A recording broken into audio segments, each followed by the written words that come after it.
Shalom, shalom, frères et sœurs en Christ, et bienvenue à la Rhapsodie de ce vendredi 23 février 2024. Rhapsodie écrite par le pasteur Chris Oyaki Lomé. La lecture est offerte par les vérités de l'Évangile. Le thème d'aujourd'hui est ambassadeur des vérités divines. Et le verset est pris de Éphésiens 6, verset 19 à 20, qui nous dit « Priez pour moi, afin qu'il me soit donné quand j'ouvre la bouche, de faire connaître hardiment et librement le mystère de l'Évangile, pour lequel je suis ambassadeur dans les chaînes, et que j'en parle avec assurance comme je dois en parler. » Alléluia. Le pasteur Christ nous dit, dans notre verset d'ouverture, Paul se présente comme un ambassadeur de l'Évangile. Savez-vous que la même chose est vraie pour chacun de nous? Nous sommes des ambassadeurs des vérités divines. Nous sommes des prédicateurs de justice. La prédication de l'Évangile vous a été confiée d'après l'ordre de Dieu, notre Sauveur. Tite 1, verset 2 à 3. Nous devons prêcher l'Évangile. Nous devons le dire à ceux à qui ça n'a pas été dit. Sinon, ils n'auront jamais la chance d'y croire et d'être sauvés. Romains 10, verset 13 à 14 nous dit « Car quiconque invoquera le nom du Seigneur sera sauvé. Comment donc invoqueront-ils celui en qui ils n'ont pas cru? Et comment entendront-ils parler s'il n'y a personne pour prêcher ?» Alléluia. C'est pourquoi vous devez prêcher l'évangile avec passion chaque jour et partout. L'apôtre Paul a pris cela personnellement. Il a dit, conformément à l'évangile de la gloire du Dieu bienheureux, évangile qui m'a été confié. 1 Timothée 1, verset 11. En ce qui le concernait, il lui incombait de prêcher l'évangile au monde entier, même s'il devait le faire seul. Vous pouvez maintenant comprendre pourquoi il a dit, car c'est une nécessité qui m'est imposée. Et malheur à moi si je n'annonce pas l'évangile. Dans 1 Corinthiens 9, verset 16. Il n'y a pas de salut sans l'évangile. Tite 1, verset 2 à 3. Nous dit quelque chose de beau. Il dit, lesquels reposent sur l'espérance de la vie éternelle, promise dès les anciens temps par le Dieu qui ne ment point et qui a été manifesté et qui a manifesté sa parole en son temps par la prédication qui m'a été confiée d'après l'ordre de Dieu, notre Sauveur. Alléluia. Dieu a promis la vie éternelle avant la création du monde. Et maintenant, il a tenu sa promesse et a rendu la vie éternelle accessible grâce à la prédication de l'Évangile. Nous sommes bénis d'être les gardiens et les porteurs de l'ordre divin. Ils n'obtiendront l'Évangile d'aucune autre manière, jusqu'à ce que nous le leur prêchions. Faites-en votre priorité, car c'est tout ce qui compte vraiment. Assurez-vous que l'Évangile parvienne à tous ceux qui ont été ordonnés pour le recevoir dans notre monde et dans les régions au-delà. Fin de la Rhapsodie. Alléluia. Alors, le passé parle aujourd'hui du fait que nous sommes ambassadeurs de la vérité divine, des vérités divines, et que nous devons prêcher l'évangile. Alléluia. Donc, il parle aussi, parce que Paul a pris vraiment le manteau de cette prêcherie-là. Il nous a montré en fait comment le faire. L'évangile est devenu pour lui, prêcher l'évangile est devenu pour lui un mot de vie.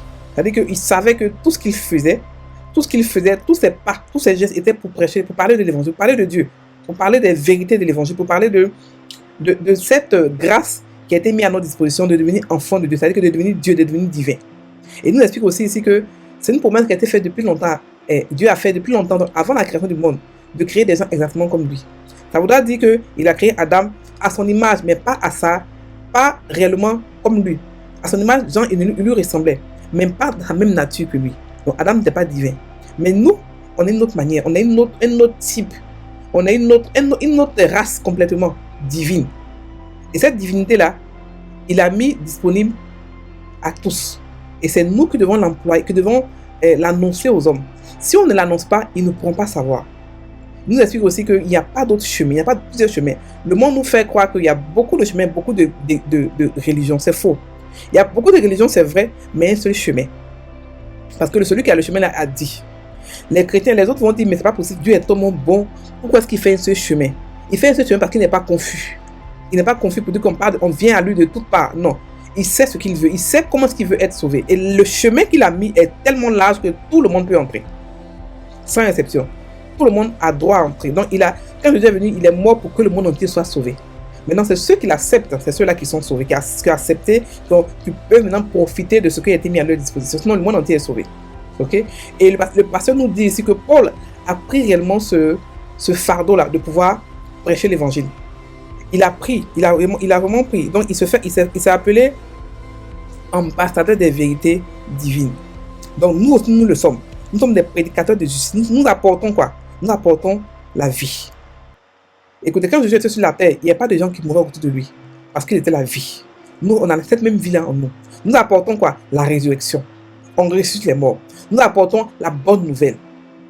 Nous apportons la guérison. Nous apportons la lumière de Dieu. Nous apportons l'amour de Dieu. Nous apportons la solution. C'est ce que nous sommes. Donc, ne pas prêcher l'évangile pour un chrétien, c'est quand même égoïste. Parce que ce que on doit le partager. Le monde souffre trop. Le monde est sous l'emprise de Satan, mais complètement. Ils sont dominés, piétinés, intimidés par Satan tous les jours. Ils n'ont pas le choix. Ils ne peuvent pas ne pas subir.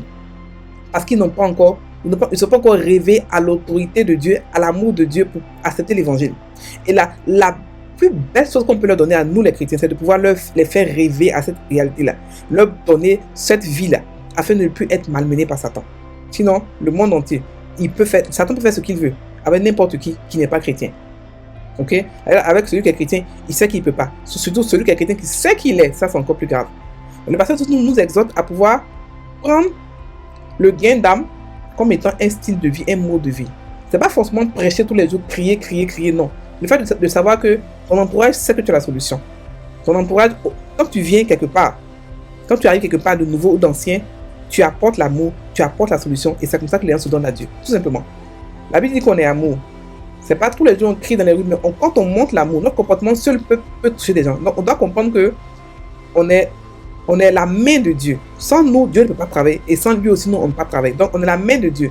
Il y a des gens qui ne vont jamais voir Dieu si ce n'est pas au travers de nous. Ils ne vont jamais le voir. Ok? Donc, on doit comprendre que c'est un devoir pour nous. En tant que chrétien, on a des droits et on a des devoirs. Ok? Les droits, c'est quoi? C'est la santé divine, c'est la prospérité, tout ce qui est dans l'hectare. Mais notre devoir, c'est de pouvoir aller les prendre et de pouvoir aussi, surtout, donner quelque chose à Dieu en retour. C'est quoi? C'est prêcher l'évangile, étendre le royaume des cieux pour apporter d'autres personnes dans la maison de Dieu. Et c'est comme ça que, réellement, on devient un vase d'honneur. Ok? Un vase agréé de Dieu. On est tous agréés, c'est vrai, mais avec de choses qu'on fait, Dieu est encore plus content parce qu'il sait que on est utile. On fait grandir son royaume. Ok? Donc, prêcher l'évangile pour nous, c'est un devoir. C'est un devoir. On doit le dire à ceux qui n'ont pas passé. Il y a beaucoup de personnes qui n'ont pas reçu, qui n'ont pas entendu parler de Jésus. Vous serez étonnés de comprendre qu'il y a des gens qui n'ont jamais entendu parler de Jésus. Non. D'autres ont entendu, mais ils ont refusé. Ceux-là, il faut prier aussi pour eux. Donc, il y a plusieurs catégories. Il y a ceux qui n'ont jamais entendu parler de Jésus, ceux qui ont entendu, qui ont refusé, d'autres ceux qui ont discuté, même des chrétiens qui ont entendu, mais qui n'ont pas fait la prière de foi, la prière de confession. Même des chrétiens aussi qui ont entendu, qui ne sont pas encore très sûrs que ce monde, il y a plusieurs chemins. Il n'y a pas plusieurs chemins. Il y a un seul chemin. Et le chemin, c'est Jésus. Et c'est un chemin très grand, très large, très vaste, où tout le monde peut entrer. Ok? Donc, nous devons prêcher l'évangile tous les jours, comme Paul, chaque jour et partout. Paul avait pris ça comme une passion. C'est-à-dire que pour lui, gagner des âmes tous les jours, il s'est donné des objectifs. Il faut que tous les jours, je gagne des âmes. Et nous aussi, on peut faire ça. On peut faire un truc d'objectif, un calendrier d'objectifs. Comme quoi, ce mois, aujourd'hui-là, il faut que je gagne au moins une âme. Et c'est comme ça, au fur et à mesure, on va gagner des âmes un peu partout. Donc, on doit avoir chacun de nous aussi ce genre d'objectif. Il faut que je gagne des âmes. Partout où je vais, il faut que j'apporte la solution, la lumière. Il faut que je gagne des âmes. Il faut que Dieu soit connu au travers de moi. Je suis son messager, je suis son représentant légal. Il m'a choisi pour être son représentant. Donc, prendre ce truc-là, personnellement, on ne dit pas que c'est les pasteurs seuls qui... Non, on va dire non. On dit aller par tout le monde, prêcher la bonne nouvelle. Il a dit aller par tout le monde. C'est-à-dire que tout, c'est une annonce solennelle pour tous les chrétiens. Il n'y a pas de... Pour les évangélistes à part, ou pour les pasteurs à part, c'est pour tout le monde. Nous tous, on doit faire ça. C'est un boulot que nous tous, on a eu. Donc, entre nous, il n'y a pas de chômeurs. Parce qu'on a tous un boulot. Gagneur d'âme. Vous avez compris? Entre nous, il n'y a pas de chômeurs. Il n'y a pas de chrétiens chômeurs. On a tous un boulot. Gagneur d'âme. Ok? Donc, on doit partager cet évangile-là. C'est un évangile de gloire. Un évangile de paix. Ok? Donc, c'est pour cela que Paul a pris ça comme une charge. Ok? Une charge. Il se disait que pour lui, c'est une nécessité. Il a dit quoi? Car c'est une nécessité qui m'est imposée. Et malheur à moi si je ne l'annonce pas. Donc, il a compris que c'était pas pour lui une option. pour dire je vais choisir. Est-ce que non? Il a compris que s'il ne le faisait pas, le monde n'a pas connaître l'évangile parce qu'il est le seul qui avait ce fardeau de partir hors de Jérusalem, hors des Juifs. Donc il a fait son truc, il a fait ce qu'il avait fait. En ce moment, les pierres et autres là n'étaient pas encore ouverts d'esprit pour comprendre qu'il fallait, l'évangile devait partir sur les païens. Donc, il était le seul qui avait réussi. Donc il savait que s'il ne le faisait pas, le monde entier était foutu. Donc dites-vous que si vous ne le faites pas, il y a des gens qui vont mourir si on ne le fait pas. Donc on doit le faire. Ok? Voilà, donc c'est une nécessité pour nous de pouvoir prêcher l'évangile. Et le pasteur nous explique que Dieu a promis la vie éternelle avant la création du monde aux gens. Parce que, à dire que vivent des gens qui sont Dieu. Même les anges ont été choqués de voir ça. On a même vu des dieux sur la terre. On a déjà vu, ils voyaient tous Dieu sur la terre là-bas, en haut là, mais on a même vu Dieu sur la terre. Et Dieu a fait quelque chose de nouveau, de merveilleux. Il a créé des dieux, des gens comme lui, exactement comme lui sur cette terre là. Ses enfants. Enfant de Dieu, c'est Dieu. Enfant de Dieu, c'est Dieu. Enfant de chien, c'est chien. On est enfant de Dieu, on est des dieux. On est des petits dieux. On est des dieux. On n'est pas des dieux qu'on prie, qu'on adore. Mais on est des dieux, la même nature que notre Père. La Bible dit que tel qu'il est, tel que nous sommes dans ce monde. Tel qu'il est, tel que nous sommes dans ce monde. Donc on est comme lui. On est comme lui. Ok? J'espère que tu n'as pas été trop rapide dans mes discours. Ok, donc je vais faire la confession. Je suis vibrante et rayonnant d'esprit. Servant le Seigneur en tant qu'ambassadeur de Christ dans l'Évangile. Grâce à moi, l'Évangile atteint tous ceux qui ont été ordonnés pour le salut. Ils sont transférés des ténèbres à la glorieuse liberté des fils de Dieu. Alléluia. Donc, frères et sœurs en Christ, passez une bonne journée, soyez bénis.